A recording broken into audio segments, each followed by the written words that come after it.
세게 하시니 그 사랑 갚을 필 없네. 넓고 큰 길 가기보다 다시 받기를 택하리. 하늘 영광 사모하며 주님 가신 길 가오리. 아버지여 나에게도 십자가 들려주소서. 땅 끝까지 증거하리다. 주님 사랑 전하리다.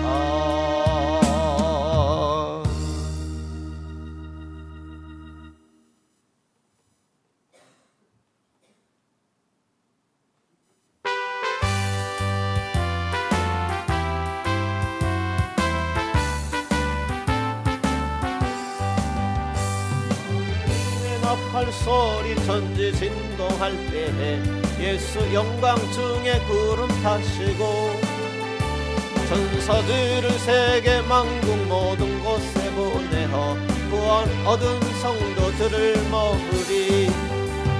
나팔 불 때 나의 이름, 나팔 불 때 나의 이름, 나팔 불 때 나의 이름 부를 때에 잔치 참여하겠네. 무덤 속에 잠자던 자 그때 다시 일어나 영화로운 부활 승리 얻으리. 주의 택한 모든 성도 구름 타고 올라가 공중에서 주의 얼굴 배우리. 나팔 불 때 나의 이름, 나팔 불 때 나의 이름, 나팔 불 때 나의 이름 부를 때에 잔치 참여하겠네. 주님 다시 오실 날을 우리 알 수 없으니 항상 기도하고 깨어 있어서 기쁨으로 보좌 앞에 우리 나가서도록 그때까지 참고 기다리겠네. 나팔 불 때 나의 이름, 나팔 불 때 나의 이름, 나팔 불 때 나의 이름 부를 때에 잔치 참여하겠네. 하나님의 나팔 소리 천지 진동할 때에 예수 영광 등에 구름 타시고 천사들을 세계 만국 모든 곳에 보내어 구원 얻은 성도들을 모으리. 나팔 불 때 나의 이름, 나팔 불 때 나의 이름, 나팔 불 때 나의 이름 부를 때에 잔치 참여하겠네. 무덤 속에 잠자던 자 그때 다시 일어나 영화로운 부활 승리 얻으리. 주의 택한 모든 성도 구름 타고 올라가 공중에서 주의 얼굴 배우리. 나팔 불 때 나의 이름, 나팔 불 때 나의 이름, 나팔 불 때 나의 이름 부를 때에 잔치 참여하겠네. 주님 다시 오실 날을 우리 알 수 없으니 항상 기도하고 깨어 있어서 기쁨으로 보좌 앞에 우리 나가서도록 그때까지 참고 기다리겠네.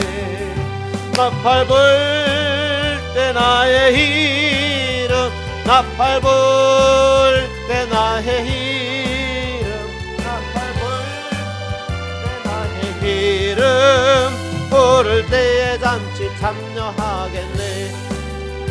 나팔 불 때 나의 이름, 나팔 불 때 나의 이름, 나팔 불 때 나의 기름 부를 때에 잔치 참여하겠네.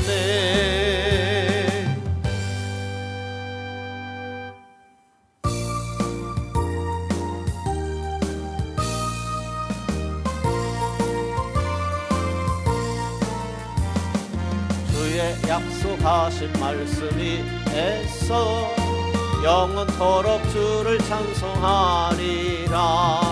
소리 높여 주께 영광 돌리며 약속 믿고 굳게 서리라. 굳게 서리 영원하신 말씀이 굳게 서리 굳게 서리 굳게 서리라. 주의 약속하신 말씀이 애써 세상 염려 내게 엄습할 때 말씀으로 힘써 싸워 이기며 약속 믿고 굳게 서리라. 굳게 서리 영원하신 말씀이 굳게 서리 굳게 서리 그 말씀이 굳게 서리라. 주의 약속하신 말씀이 해서 영원하신 주의 사랑 힘입고 성령으로 힘써 싸워 이기며 약속 믿고 굳게 서리라. 굳게 서리 영원하신 말씀이 굳게 서리 굳게 서리 그 말씀이 굳게 서리라. 주의 약속하신 말씀이 해서 성령 인도하는 대로 행하며 주님 얻으며 약속 믿고 굳게 서리라. 굳게 서리 영원하신 말씀이 굳게 서리 굳게 서리 그 말씀이 굳게 서리라. 주의 약속하신 말씀이 애써 세상 염려 내게 엄습할 때 말씀으로 힘써 싸워 이기며 약속 믿고 굳게 서리라. 굳게 서리 영원하신 말씀이 굳게 서리 굳게 서리 그 말씀이 굳게 서리라. 주의 약속하신 말씀이 애써 영원하신 주의 사랑 힘입고 성령으로 힘써 싸워 이기며 약속 믿고 굳게 서리라. 굳게 서리 영원하신 말씀이 굳게 서리 굳게 서리 그 말씀이 굳게 서리라. 주의 약속하신 말씀이 애써 성령 인도하는 대로 행하며 주님 품에 항상 안식 얻으며 약속 믿고 굳게 서리라. 굳게 서리 영원하신 말씀이 굳게 서리 굳게 서리 그 말씀이 굳게 서리라. 우리 사도신경으로 신앙 고백합니다. 전능하사 천지를 만드신 하나님 아버지를 내가 믿사오며 그의 아들 우리 주 예수 그리스도를 믿사오니 이는 성령으로 잉태하사 동정녀 마리아에게 나시고 본디오 빌라도에게 고난을 받으사 십자가에 못 박혀 죽으시고 장사한 지 사흘 만에 죽은 자 가운데서 다시 살아나시며 하늘에 오르사 전능하신 하나님 우편에 앉아 계시다가 저리로서 산 자와 죽은 자를 심판하러 오시리라. 성령을 믿사오며 거룩한 공예와 성도가 서로 교통하는 것과 죄를 사하여 주시는 것과 몸이 다시 사는 것과 영원히 사는 것을 믿사옵나이다. 아멘. 요한복음입니다. 4장입니다.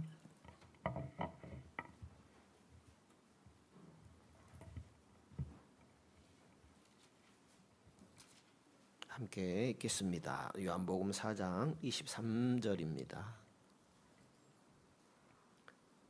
같이 읽겠습니다. 아버지께 참으로 예배하는 자들은 신령과 진정으로 예배할 때가 오나니 곧 이때라. 아버지께서는 이렇게 자기에게 예배하는 자들을 찾으시느니라. 아멘. 하나님께서 인간을 창조하신 목적이 하나님을 예배하도록 목적을 가졌죠.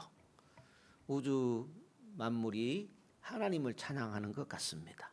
그렇죠. 공중의 새가, 들의 꽃들이, 넓은 하늘이 온 세상이 하나님을 찬양하죠. 그 창조의 꽃으로 우리 인간들을 만드셨죠. 그 목적은 하나님을 찬양하도록 위함입니다. 그런데 죄가 들어왔죠. 예수 그리스도의 보혈로 구원의 길을 열어주셨습니다. 그것은 역시 하나님을 예배하도록 하기 위함이다 라는 것입니다. 그래서 우리의 구원받은 모습은 예배할 때에 발견되어집니다. 그러니까 내가 하나님을 어떻게 예배하는가, 진실로 예배하는가, 신령과 진정으로 예배하는가를 통해서 나는 진실로 구원받은 백성임을 더 확신할 수 있죠. 내 예배가 진지할수록, 내 예배가 깊어질수록 우리는 구원의 백성, 하나님의 백성임을, 또 하나님의 창조된 백성임을 더 확신할 수 있을 것입니다. 자기 마음대로 예배하던 가인은 불신자의 조상이 되었습니다. 예배의 실패는 신앙의 실패가 되는 것입니다. 예배는 신앙, 그러니까 믿음과 깊은 관계가 있습니다. 예배가 신앙의 전부라고 할 수 있습니다. 그렇다고 해서 맨날 교회에 모여서 예배 드리라 그런 얘기가 아니죠. 우리 삶을 말하는 것입니다. 신앙은 생활이죠. 신앙은 우리의 삶과 뗄래야 뗄 수 없죠. 이 성도 함께 모여서만 예배 드리는 것이 예배가 아니고 흩어져서 내 삶 속에서 어떻게 살아가는가, 그것이야말로 진정한 하나님 앞에서 살아가는 신앙생활, 예배가 되어지는 것입니다. 예배가 무엇입니까? 그것은 하나님을 찬양하는 삶입니다. 예배, 하나님을 찬양하는 삶. 찬양하는 삶이 무엇인가? 하나님을 예배하는 삶.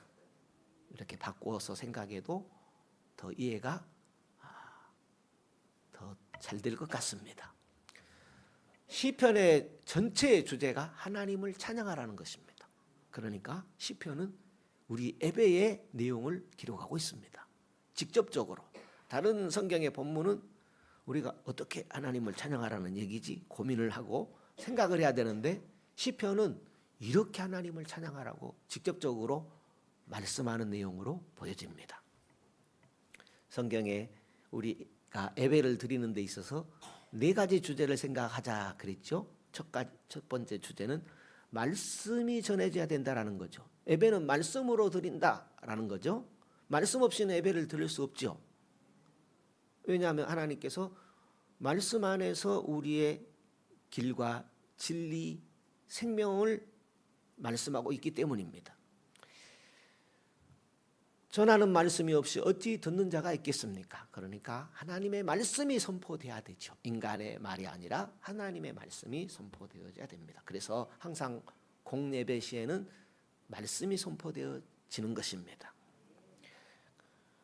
그리고 성경의 또 다른 주제는 무엇인가 하면 하나님의 양떼로 세워질 것을 말씀해요. 말씀에 다 들어있는 것이지만 중요한 주제다라는 거죠. 성경의 중요한 주제가 첫째는 말씀이고 또 한 가지 주제는 뭐예요?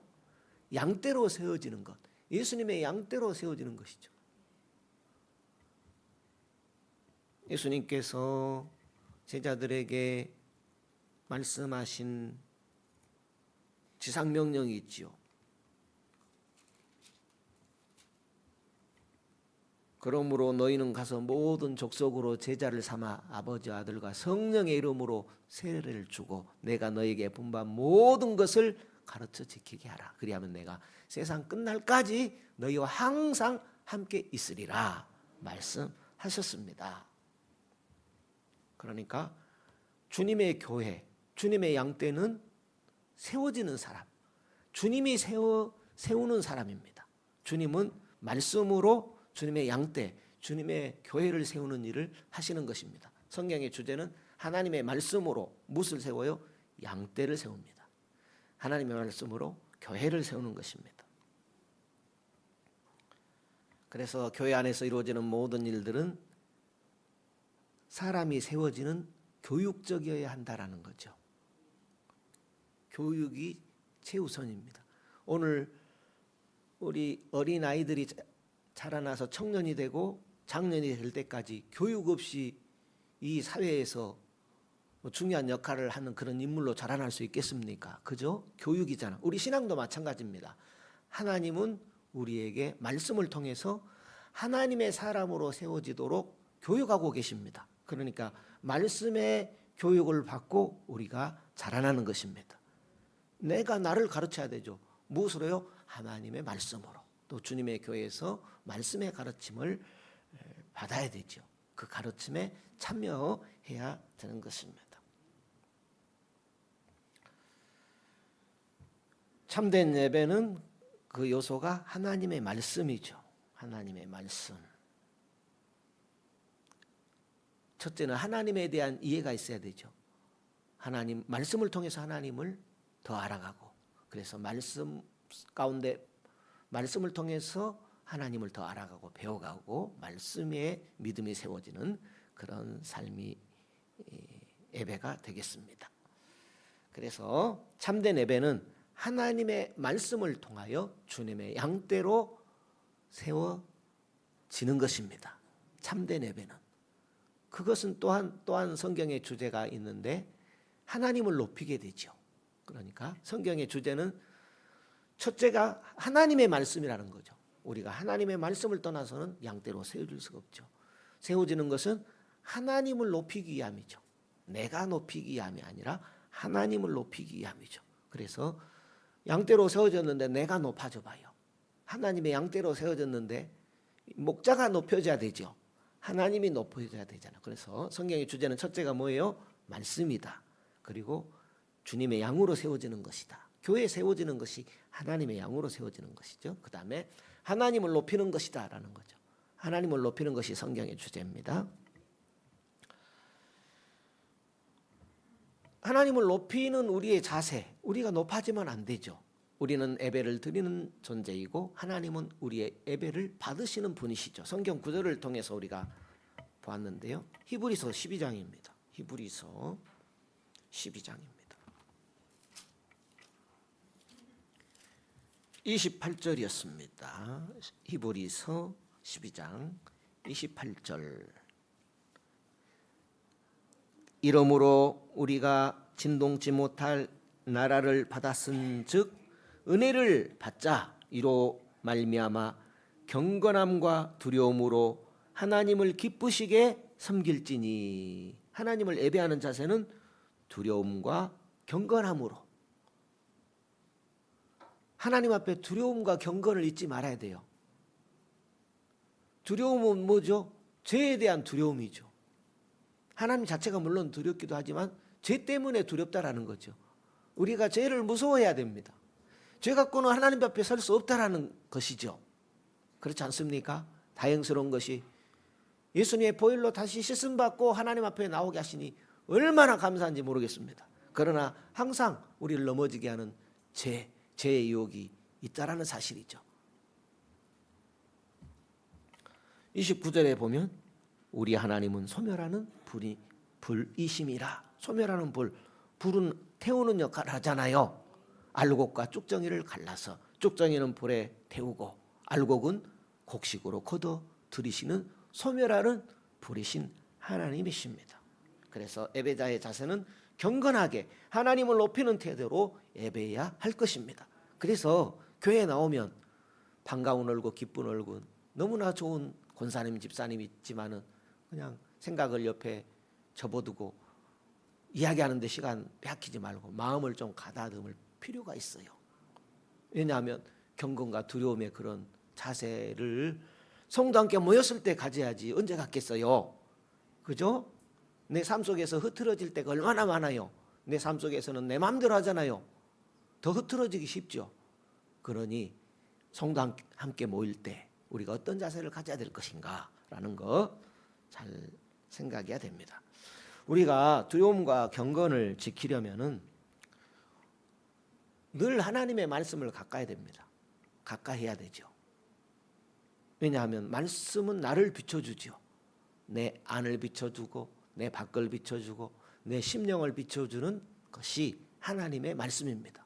우리는 하나님 말씀 들으려고 말씀을 가까이 하죠. 하나님 말씀을 믿으려고 가까이 하잖아요. 연구해가지고 내가 성경 공부 많이 하려고 한 게 아니라 하나님을 믿으려고 하나님을 발견하려고 우리는 말씀을 읽고 공부하는 것 아니겠습니까? 그러니까 우리로 하여금 두려움과 경건함을 갖게 하는 것은 하나님의 말씀이에요. 그래서 부지런히 읽어야 됩니다. 억지로라도 성경을 읽어야 하나님 말씀의 비침을 받고 믿어지는 그런 은혜가 임하게 되는 것입니다. 그래서 교회 공예배 시에는 항상 경건과 두려움의 분위기에 초점에 맞추어져야 된다는 거죠. 경건과 두려움. 우리 하나님은 물론 사랑이 많으신 분이지만은 그분 앞에 나갈 때는 경건한 자세, 또 죄에 대해서는 두려워하는 그런 자세를 가지고 하나님 앞에 경건과 두려움의 그런 자세로 예배에 임해야 된다는 거죠. 그러니 평소의 삶 속에서도 우리 하나님 앞에 예배하는 그런 진지한 자세가 있어야 되겠다라는 것이죠. 그래서 교회 주일의 모임은 사람을 즐겁게 하기 위함이 아니라 하나님 앞에 머리 숙이고 예배로 하나님께 영광 돌리기 위함이다라는 것입니다. 그러니까 성경의 주제가 다 예배에 초점이 맞춰져 있어요. 말씀으로 예배드리죠. 말씀 없이 어떻게 예배의 바른 길로 나가겠습니까? 가인과 아벨의 예배의 특징은 뭐예요? 가인은 말씀을 떠나서 자기 마음대로 예배하려고 했고 아벨은 하나님이 명하신 대로 예배한 그런 특징이 있습니다. 그러니까 말씀 없이는 예배를 드릴 수가 없는 거예요. 우리가 하나님께 예배하는 데 있어서 성경의 4가지 주제 살펴보고 있어요. 첫째는 뭐예요? 말씀으로 드린다. 하나님의 양대로 세워진다. 하나님께 영광을 돌리기 위함이다. 예배는요. 예배에 초점을 맞출 때 그 다음에 뭐예요? 그 다음에는 육체를 신뢰하지 말라 그랬어요. 지난번에도 우리가 묵상했던 말씀인데 육체를 신뢰하지 말라는 말씀은 뭐예요? 성령 안에서 그리스도 안에서 하나님을 섬기라는 것이죠. 왜냐하면 우리는 육체로 살아가기 쉬운 존재이기 때문입니다. 빌립보서 보시죠. 빌립보서 3장입니다. 사도 바울의 말씀을 통해서 이야기하고 있습니다. 3장 3절입니다. 하나님의 성령으로 봉사하며 그리스도 예수로 자랑하고 육체를 신뢰하지 아니하는 우리가 곧 할례 당이라. 진정한 할례, 진정한 세례는 뭐예요? 성령으로 봉사하며 그리스도 예수로 자랑하고 자기 육체를 신뢰하지 않는 것, 나를 믿지 않는 거죠. 하나님의 말씀과 성령의 인도함을 의지하는 삶이 정말 세례받은 자의 신앙하는 태도다, 예배드리는 자의 태도다라는 말씀이 되겠습니다. 기독교 예배의 특징, 하나님을 예배하는 신자의 특징이 바로 하나님의 성령으로 봉사하며 그리스도 예수로 자랑하고 육체를 신뢰하지 않는 것, 이렇게 규정 지을 수 있겠습니다. 3장 9절에 보면 그 안에서 발견되려 함이니 내가 가진 은은 율법에서 난 것이 아니요 오직 그리스도를 믿음으로 말미암은 것이니 곧 믿음으로 하나님께로서 난 의라. 내가 자랑할 것은 예수밖에 없다라는 거죠. 내 마음과 뜻과 성품과 힘을 다해 하나님을 사랑하지만 그것은 오직 예수 그리스도 안에서 내게 주신 하나님의 은혜다라는 거죠. 자랑할 것은 신뢰할 것은 없다라는 거죠. 내 안에서 나온 나의 능력이 아니다. 십자가의 능력이다라는 것입니다. 그래서 우리가 하나님께 받아들여지는 것, 하나님께 참으로 예배하는 우리의 모습은 예수 그리스도로 옷 입는 것이다. 사도 바울은 그렇게 표현을 하고 있습니다.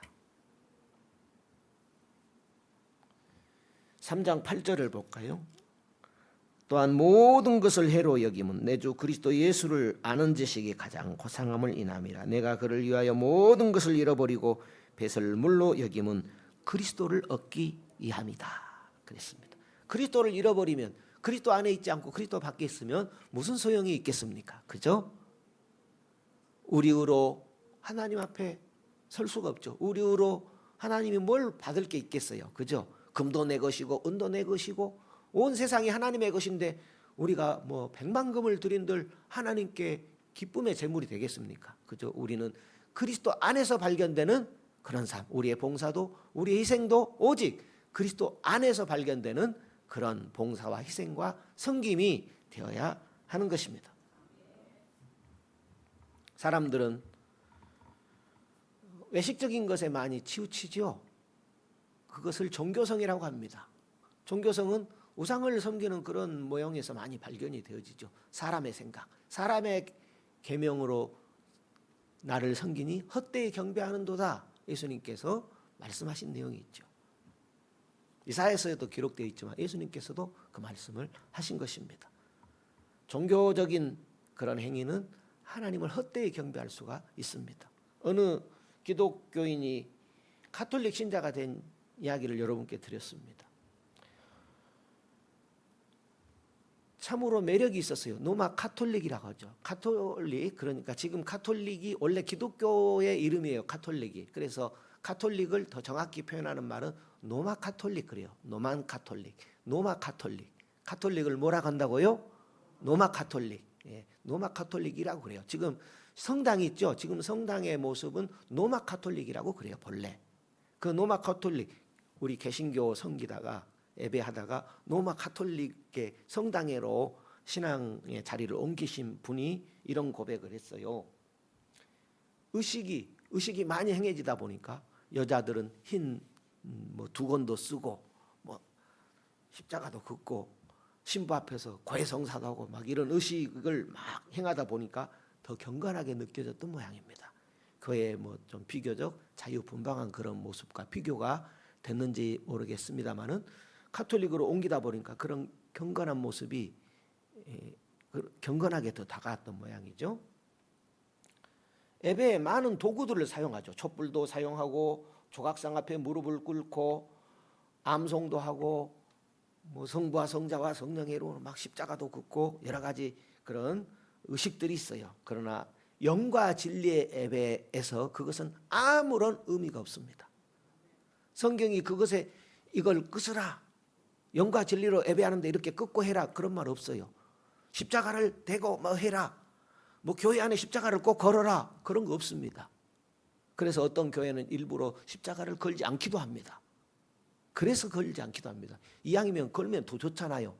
그러나 어떤 의식에 매이지 않으려고 십자가를 띄워버립니다. 특히 장로교회는 그렇게 합니다. 걸지 않는 이유가 바로 그런 데 있는 것입니다.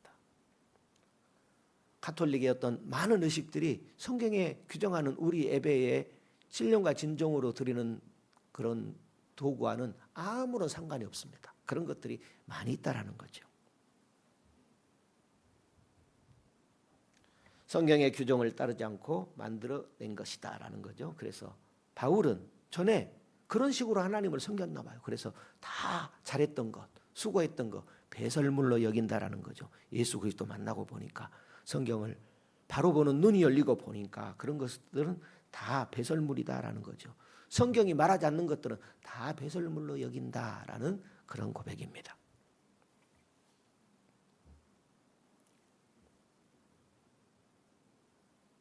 하나님께서 성경을 통해서 명하지 않는 것들을 인간이 첨가하게 되면 그것은 하나님의 뜻에 어긋나는 모습일 것입니다.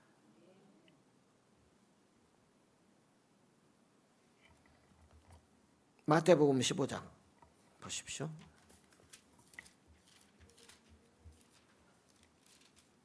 9절입니다. 15장의 9절입니다. 제가 방금 읽어드린 말씀입니다. 사람의 계명으로 교훈을 삼아 가르치니 나를 헛되이 경배하는도다 하였느니라 하시고 그랬습니다.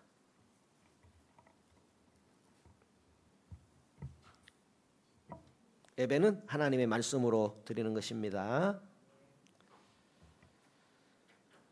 예수님은 예배가 다른 모든 활동보다 우선되어야 할 본질이라는 것을 말씀하셨습니다. 이 세상에는 거짓되고 외형적인 종교들로 가득 차 있습니다. 그러므로 우리는 오직 성경만을 통해서 바른 예배의 길을 찾아야 합니다. 그러므로 바른 예배의 길을 찾고 싶으신 분들은 억지로라도 성경을 읽어서 말씀하시는 말씀대로 살아야 되니까, 말씀대로 살아야 하나님을 찬양하는 모습이니까 그것이 우리의 예배가 된다라는 것입니다. 알아들으셨는지 모르겠습니다. 제가 잘못 전가한 것인지 모르겠습니다. 예배는 삶이다라는 것에 대해서 생각하겠습니다. 예배의 성경적 개념은요, 범위가 참 넓어요. 그래서 정리할 필요가 있어요. 예배, 교회 안에서 예배도 예배지만 또 문밖 나가면서도 예배예요. 예배 끝났다 아니고 교회 문밖 나가면서 예배 시작이다. 이런 자세가 필요합니다.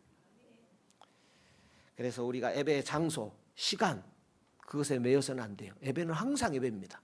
낮에도 밤에도 여기서도 저기서도 먹을 때나 마실 때나 사람을 만날 때나 무엇을 할 때나 하나님의 영광을 위해서 하라. 그게 뭐예요? 예배잖아요. 하나님 앞에서 살아가는 숨 쉬고 행하는 모든 것들이 예배가 되는 것입니다.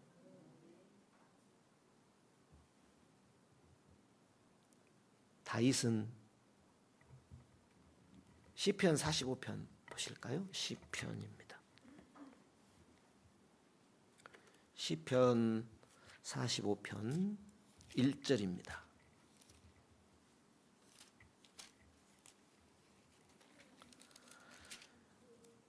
시편 45편 1절입니다. 1절입니다. 내 마음에서 좋은 말이 넘쳐 왕에 대하여 지은 것을 말하리니 내 혀는 필객의 붓과 같도다. 내 마음에서 좋은 말이 넘친다. 넘친다는 이 말은 끓어넘친다. 내 마음에서 좋은 말이 끓어넘친다. 더 정확히는 내 마음에서 넘치게 흐른다. 뜨겁게 흐른다. 찬양이 끓어넘친다. 이런 표현이 되겠습니다. 의와 사랑으로 가득 찬 마음이다.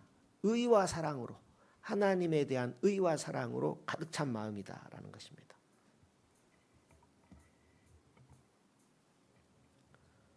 하나님을 진정으로 찬양하는 모습은 뜨거운 마음으로 끓어넘치는 그런 상태를 말합니다. 찬양한다 할 때 뜨거운 마음으로 끓어넘치는 그런 표현을 찬양한다라고 하는 것입니다. 노래 부르는, 단순히 노래 만들어 부르는 것이 찬양이 아니고 뜨거운 마음이 끓어넘치는 것, 그것을 표현하는 것을 하나님을 찬양한다라고 표현할 수 있습니다. 제자들이 엠마오로 가는 길에서 어느 사람을 만나게 되죠. 그분이 예수님이었는데 못 알아봤어요. 왜냐하면 생전의 모습과 다른 모습이었습니다. 그런데 성경을 풀어주실 때 성경에 이런 뜻이야라고 풀어주니까 그 사람이 풀어주니까 마음이 뜨거워졌다라는 거죠. 나중에 예수님인지 알게 됐죠. 아, 그때 우리에게 성경을 풀어주던 그분이 예수님이었는데 그때 우리의 마음이 뜨겁지 않더냐. 찬양으로 하나님을 찬양하는 것으로 차고 넘쳤다라는 그런 표현이 되겠습니다. 이렇게 하나님께서 의와 사랑으로 뜨겁게 해주실 때 찬양이 끌어넘치는 삶이 바로 참된 예배의 표현이 된다. 이렇게 말할 수 있겠습니다.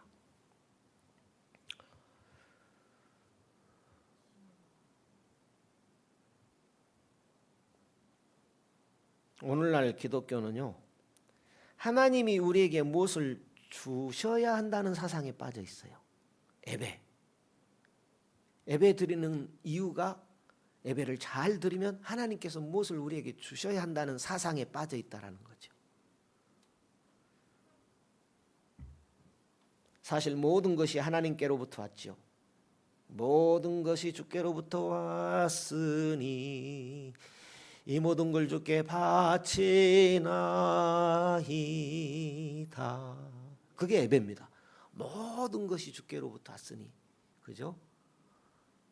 태어나고 살고 먹고 마시고 자라나고 생활하고 하는 이 모든 것이 주께로부터 왔으니 이 모든 것 주께 드리나이다. 이게 예배입니다.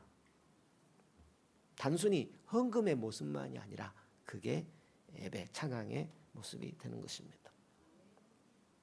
그래서 하나님께 드리고자 하는 강렬하고 헌신적인 열망이 참된 예배의 결정적 요소라 할 것입니다.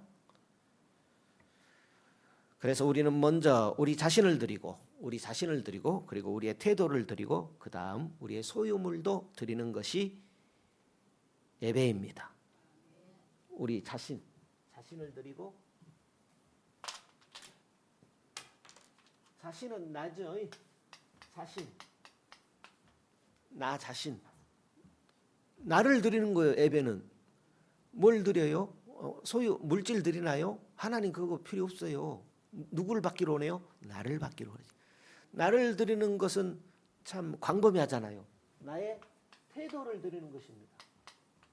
나 자신에게 자신을 드리면은 태도가 필요해요. 태도. 가인과 아벨의 예배의 특징은 태도에 달려 있었어요. 태도. 그 다음에 소유물도 드리죠. 소유.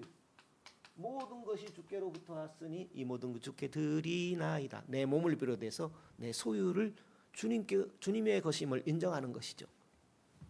태도, 소유, 내 자신과 이게 우리 삶이 될 때까지, 우리 삶이 하나님 앞에 드리는 삶이 내 하나님 앞에 내 자신을 드리고 태도를 드리고 소유를 드리는 그런 삶이 될 때까지, 그러니까 내 삶이 이렇게 이 예배가 될 때까지, 이게 하루아침에 안 되잖아요. 또 된다 할지라도 또 다시 다듬어서 드려야 되고 그래야 되잖아요. 이렇게 요약할 수 있겠습니다. 그러면 이제 좀 더 구체적인 내용에서 세 가지 차원의 예배를 생각할 수 있습니다. 세 가지 차원. 몇 가지 차원이요? 세 가지 차원. 세 가지 차원이란 먼저 세 가지인데요. 첫째는 외형적 차원. 외형적 차원. 두 번째는 외형적이니까 내형적 차원도 있겠죠. 예, 내형적 차원. 그 다음에 세 번째는 다음에 얘기하겠습니다. 오늘은 여기만 얘기하겠습니다. 외형적 차원. 세 가지 차원의 예배 중에서 외형적 차원. 이제 빨리 끝났으면 좋겠어요. 그거 아니죠? 이게 이제 진짜 중요해요. 진짜 중요해요. 우리가 모든 예배자로서 하나님이 받으실 만한 예배를 드리길 원합니다. 모든 예배자는 하나님이 받으시는 예배를 드리고 싶어요. 그죠? 내 마음도 드리고 내 정성도 드리고 그러는데 하나님께서 받으시는 예배 드리고 싶잖아요. 예, 그것입니다. 그러므로 모든 예배자는 하나님이 받는 예배를 드리고 싶어요. 그런 마음이 다 있죠. 성경은 뭐라고 합니까? 하나님이 받으실 만한 예배의 세 가지 범주를 말씀하고 있다라는 거죠. 예배를 드리는데 말씀 없이는 드릴 수 없죠. 예배 성경은 또 우리가 하나님의 양떼로 세워지기를 원하죠. 하나님을 반드시 높여야 되죠. 예배를 통해서.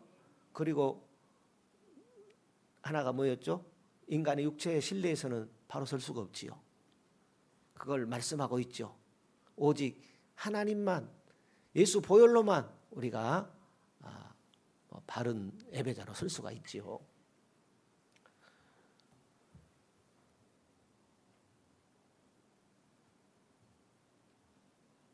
세 가지 차원의 예배에서 외향적 차원의 예배를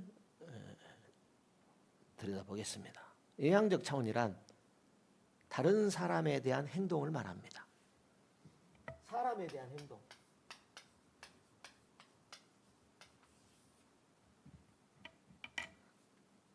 예수님에게 가장 큰 계명이 무엇입니까? 라고 물을 때 예수님께서 마음과 뜻과 성품과 힘을 다해 주 너의 하나님을 사랑하라 그랬죠. 가장 큰 계명 맞죠? 첫째는 하나님이요. 그죠? 하나님이죠. 그 다음에 이웃을 내 몸처럼 사랑하라.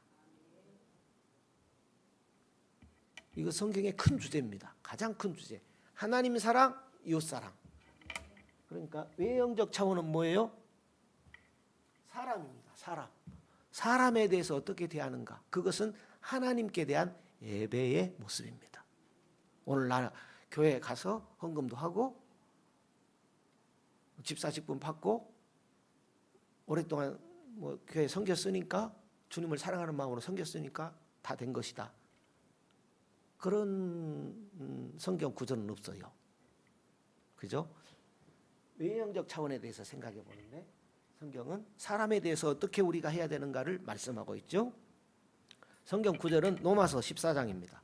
다른 성경 구절 많겠지만은 이런 한 구절을 대표로 볼 수 있겠다라는 거죠. 로마서 14장입니다. 로마서 14장 18절입니다. 찾으신 분 읽어보실까요? 이로써 그리스도를 섬기는 자는 하나님께 기뻐하심을 받으며 사람에게도 칭찬을 받느니라. 자, 다시 봐요. 그리스도를 섬기는 자는 하나님 예배하는 사람이죠. 그러면 하나님께 기뻐하심을 받는 사람이고 사람에게도 칭찬을 받는 사람. 그러면 사람에게 칭찬 받으려면 어떻게 해야 돼요? 사람에게도 잘해야 되죠. 그러면 사람에게 잘하는 모습이 어떤 모습일까? 기본적으로 우리는 상식에 해당되겠죠. 그러나 성경은 또 어떻게 말하는가 한 두세 구절로 정리해 보겠습니다. 이렇게 그리스도를 섬기는 자, 예수 믿는 자는 하나님 기쁘시게 하고 사람에게도 칭찬받아야 마땅하다라는 거예요.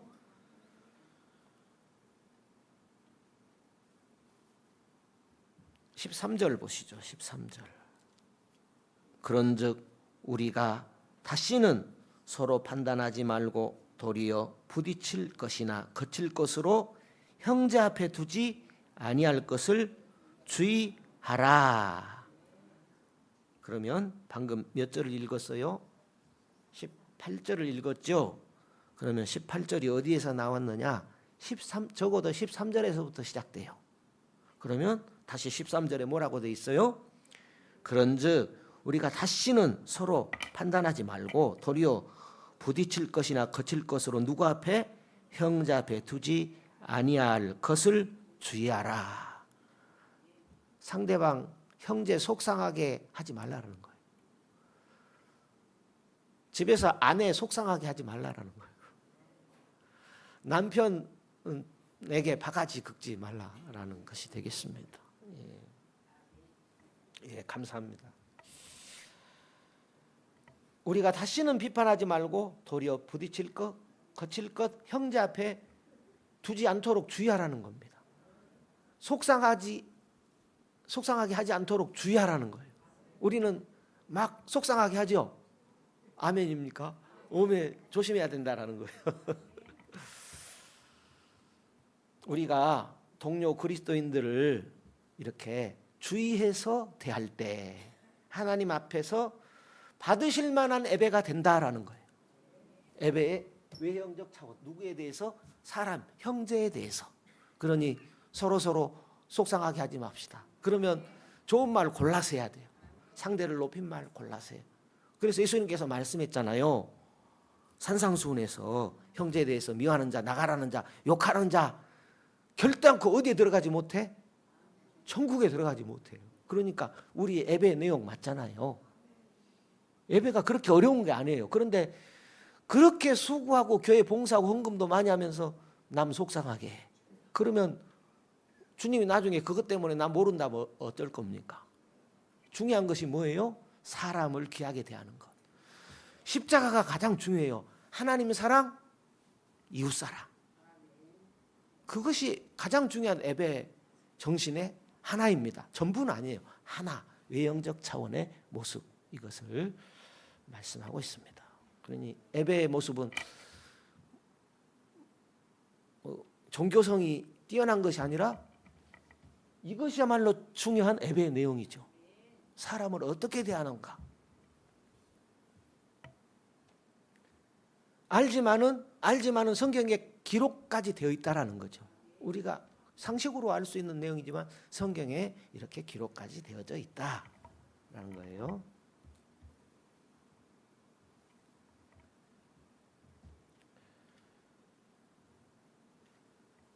사람을 귀하게 대하는 것은, 형제를 속상하지 않도록 노력하는 것은 예배자의 모습이고, 왜 예배자의 모습이에요? 그것은 그 사람을 만드신 하나님을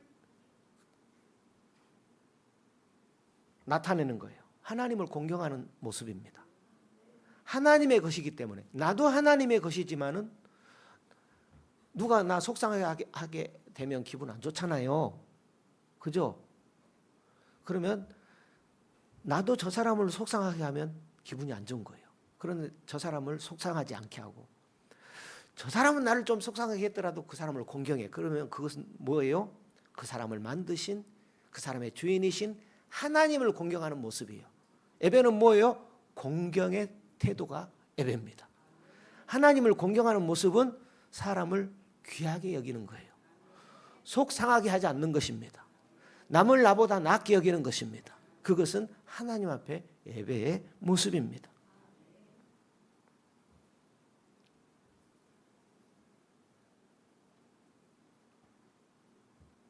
하나님은 사람을 만드시고 사랑하시는 일을 합니다. 창조주 하나님은 우리를 만드셨을 뿐만 아니라 선하신 일을 행하죠. 선하신 일을 행한다라는 것은 보살피신다라는 거죠. 왜 보살펴요? 그 사람을 세우고 사랑함으로 보살펴요. 그 하나님을 공경하는 일이 뭐예요? 사람을 속상하지 않게 하는 것, 나보다 낫게 여기는 것. 그것은 중요한 예배의 모습입니다. 그러니 서로 뭐하자? 말 조심하자. 말만 조심하면, 말만 잘하면 그 돈 드는 것도 아닌데 우리는 왜 그리 말이 서툰지를 모르겠어요. 그죠? 그러니 말 잘함으로 하나님을 잘 예배하십시다. 그 다음에 한 구절 더 볼까요? 이 부분입니다. 외형적 차원의 예배. 로마서 15장입니다. 15장 16절입니다. 15장 16절. 찾으셨습니까? 예, 15장 16절. 이 은혜는 곧 나로 이방인을 위하여 그리스도 예수의 일꾼이 되어 하나님의 복음의 제사장 직무를 하게 하사 이방인을 제물로 드리는 그것이 성령 안에서 거룩하게 되어 받으심직하게 하려 하심이라. 알 것도 같고 모를 것도 같은 그런 구절인데요. 바울은 이방인의 전도자라고 하지요. 베드로를 유대인의 전도자라고 하면 바울은 이방인을 향한 선교사라고 이렇게 별명이 있는데요. 예수 믿지 않는 자를 예수 믿게 해서 하나님께 제물로 드리는 것, 그것은 성령 안에서 거룩하게 되어 받으심직한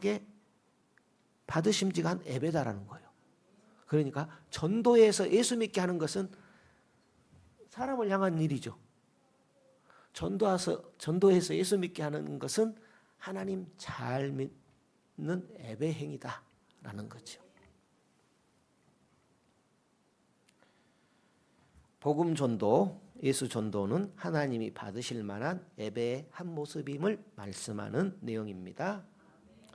바울은 이런 특별한 은혜가 전도할 수 있는 은혜가 하나님께로부터 주어졌다라는 거죠. 그러므로 전도 부지런히 하시면 은혜의 모습입니다. 전도하면 되는데 하면 그게 은혜인 거예요. 내가 전도한 사람이 예수 믿어가지고 하나님께 예배하는 그 제물이 된다면 하나님이 내 예배를 기뻐 받으신다라는 거죠.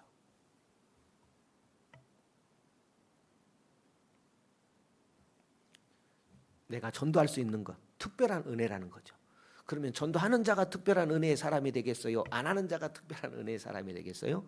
아무래도 전도할 때 그런 열매가 맺어질 때 하나님의 특별한 은혜가 나에게 임했구나, 이런 위로를 받을 수 있겠죠.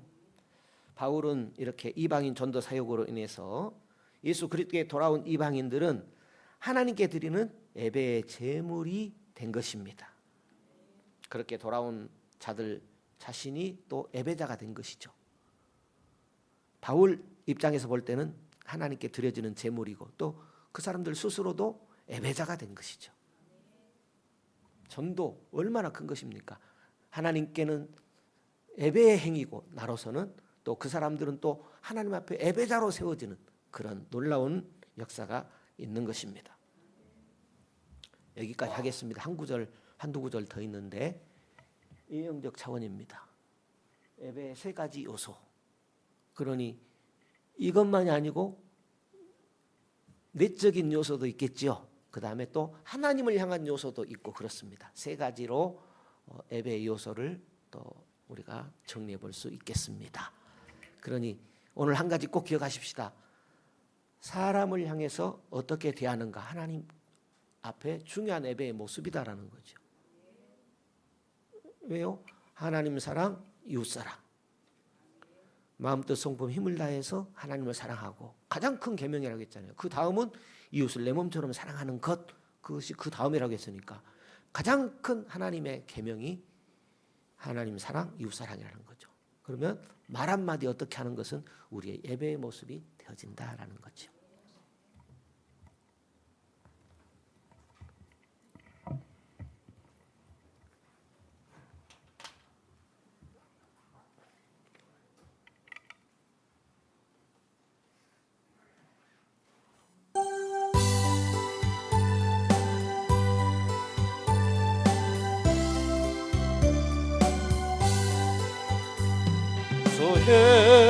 수해 강림이 가까우니 저 천국을 얻을 자 뵙게 하라.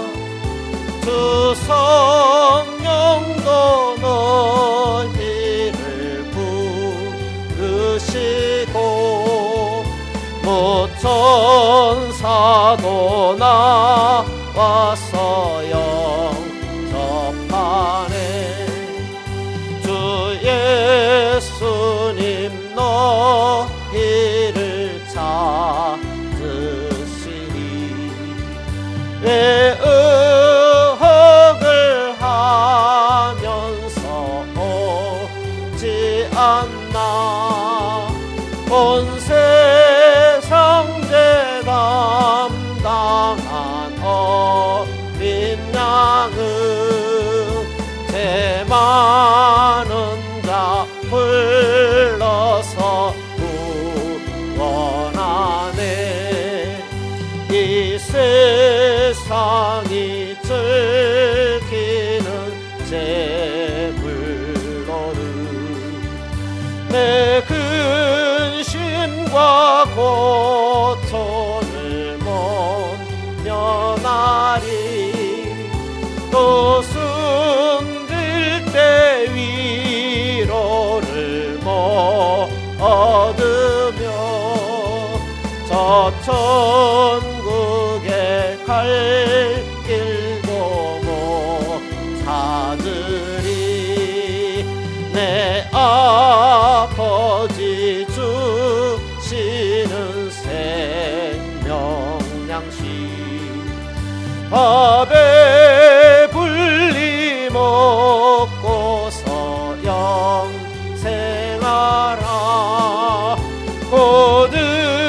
고드심을 버리고 주께 오며 그 한없는 자비를 힘입으리. 우리 주기도하고 예배 마칩니다. 하늘에 계신 우리 아버지여 이름이 거룩히 여김을 받으시오며 나라 위에 임하옵시며 뜻이 하늘에서 이룬 것 같이 땅에서도 이루어지이다.